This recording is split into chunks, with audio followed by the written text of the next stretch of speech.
having me.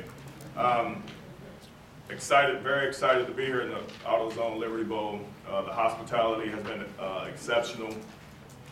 We have a huge challenge in front of us on Monday. Defensively, they do a whole lot of things that, can cause a team problems. I feel that we prepared the last couple of weeks, for the challenges that are ahead of us. Our practices have gone well. Again, the players and coaches, we feel like if we go out and do the things that we need to do, we should have a chance to win this football game. Great. Questions? Lonnie, style-wise, do they remind you of anyone? They're a mix on defense. They play 4 down, 3 down, so a lot of the teams that we have played in the Big 12 do some of the same stuff. They play a lot of man coverage stuff that we've seen on tape. So, I think, from the looks that we've seen throughout the Big 12 and then just studying them over the last, 3 or 4 weeks, I think that they compare to a lot of the teams that we played. With Kevin, it was kind of a tale of 2 seasons for him. How much of that was injury or health related? How much of that was defenses adjusting and making a point of shutting him down? I mean, as far as Kevin being injured, Coach Hogerson will discuss any of those injury questions, but, Kevin is 100%. He had his ankle taped in the Iowa State game.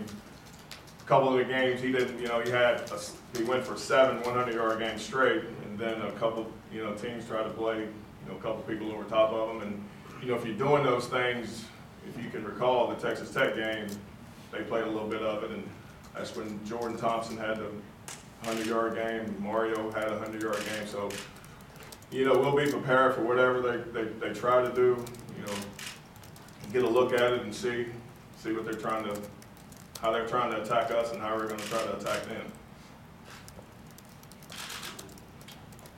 Coach, I know that Clint's not playing in the Sunday fall game, but his football career is not over, is it? I mean, from what I understand, he's pretty good head on his shoulders and probably a pretty good coaching candidate.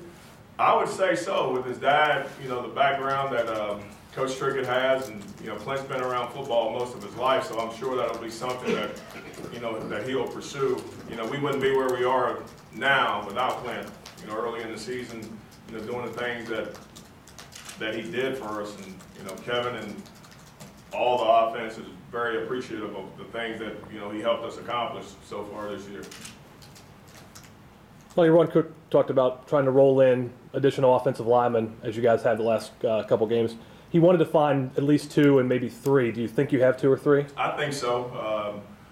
Tony Matteo, came in and played, and Stone came in and played. So it'll be one of those things where if some of the guys need a break, or we want to mix up something, feel comfortable with those guys going in. Tony played the whole game, and against Iowa State.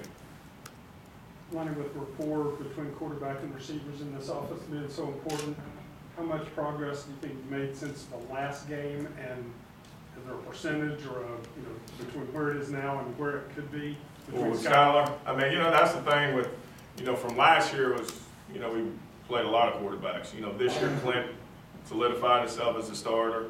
Skylar was still there, so I mean, there's not so much of Kevin and our guys and offensive line trying to figure out who the guy's going to be, but Skylar got to participate a lot. So Skylar's not new, to us. He was competing very hard for the job. So Kevin and the guys, Mario and the whole, all the wideouts are too used to him. So I mean, in the last couple of weeks, just preparation with him being the main guy and throwing the ball to him. So I think we'll be okay. Talk about his comfort level with the receivers, and it seemed like towards when he got his shot, when Skylar got his shot, really quickly formed a bond with Mario. Jordan had a couple big catches there, and just kind of how that has developed. Just it's just through the weeks of practice. If Clint was down doing what we call inside runs, Skylar would be down with us doing one-on-one. So the thing that Skylar has always done very well is prepared himself to be the starter. Some quarterbacks get frustrated with, I'm not the guy, and then something happens, and now I am the guy. And that's one of the things I think where Skylar helped himself. He prepared himself, you know, with the guys, timing and doing stuff always after practice with some of the wideouts to make sure that things were in hand. Lonnie, the first 2 days of practice were apparently pretty good. Today was a little bit, I guess, not as dry as the past. Did that affect anything, and how was today? No, today was great. I mean, we got there, they worked out a little bit, and then I put my rain suit on and we went outside and did our normal Thursday practice, and guys were bouncing around. They know on Thursday that, you know, there's a certain amount of plays that we do, and they were ready to get out of the rain, so they were bouncing around. Talking about teams shut down, or not shutting down, but trying to shut down Kevin, and the importance of other people stepping up. Can you speak to that a little bit more, and how important it will be if A&M does make a point of trying to take Kevin away from you guys to have the rest of the receiving crew step up? You know, one of the things, if you're trying to take Kevin away, obviously the other guys got to step up, but hopefully we can go in and establish a running game, and, you know, whether or not you're going to play cover 2, cover 1, you know, those type of things, double Kevin, you know, we'll need to be able to run the football.